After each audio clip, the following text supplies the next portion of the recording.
What's shaking, folks? Back with another reaction, back with some more Adam and the Ants, and more from the Antics in the Forbidden Zone compilation, 1990. Once again, shout out to Han Solo. And I believe this is the last of the tracks from the Kings of the Wild Frontier album on the compilation. I did want to comment, someone mentioned in the previous reaction that it didn't take a genius mind to say that the Los Rancheros tune had a bit of a frontier type of sound, given that it came from the album Kings of the Wild Frontier. I get that, but again, I would argue that tune had that sound and rural or rustic styling more than the other tracks I had listened to on this compilation from that album, so I felt like it was worthy to mention.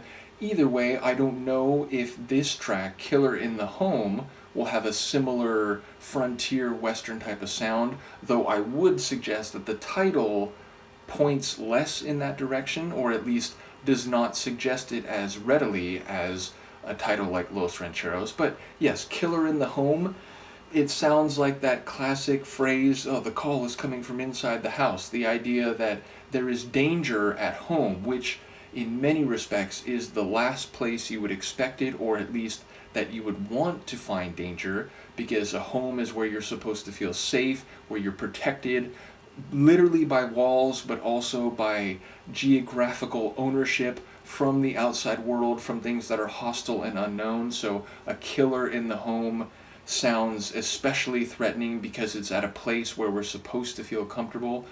Again, I wonder whether this might have some meta meaning, which is to say there's been a couple tracks so far, and maybe even with the idea of the frontier sound on an album called Kings of the Wild Frontier, that seemed to speak to their, and maybe his specifically, positioning of themselves within the larger music world, and maybe the idea of Killer in the Home as someone who's going to slay conventions and establish norms within a given genre from within that genre. Maybe I'm reading too much into that, but that did occur to me when I looked at the title. In any case, I'll see what I can catch on a first listen.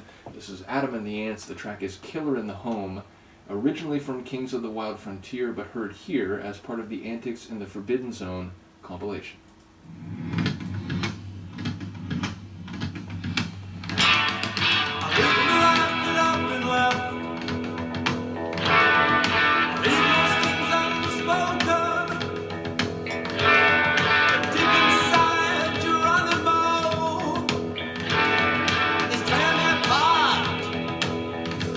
Like James Dean. I see them in the streets, and I see them in the pictures.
Is the home.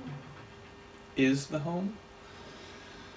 So, yes, lyrically, I'm not sure what to make of it. He did seem to suggest the killer was coming for him and would, in fact, kill him. And we heard reference to a gun, and it seems like there is some potential violence, and whether it's in the home or out and about, it sounds like he may be the target.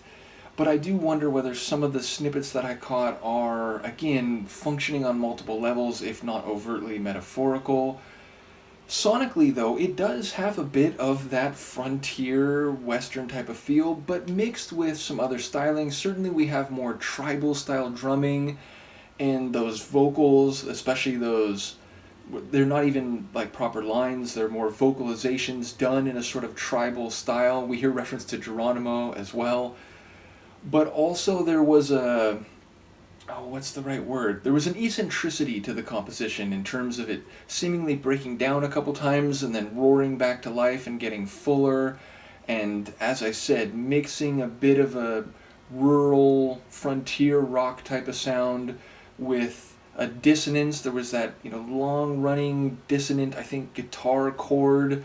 And then there's like a very frantic, rapid fire, frenetic type of guitar layer. So it felt like a mixture of a couple different flavors or sonic stylings, but also, again, very eccentric, very off the beaten path.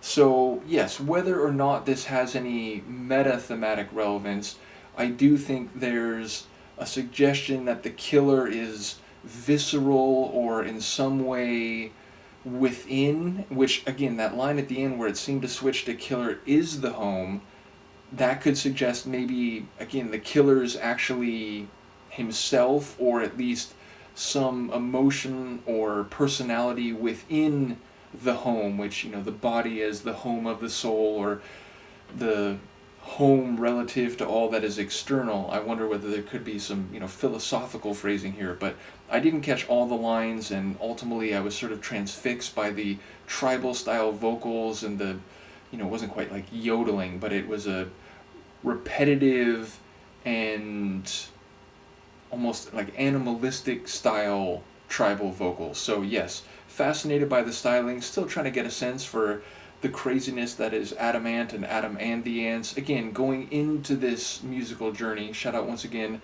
to both Izzy, who I think kicked us off, and Han Solo, who provided this compilation.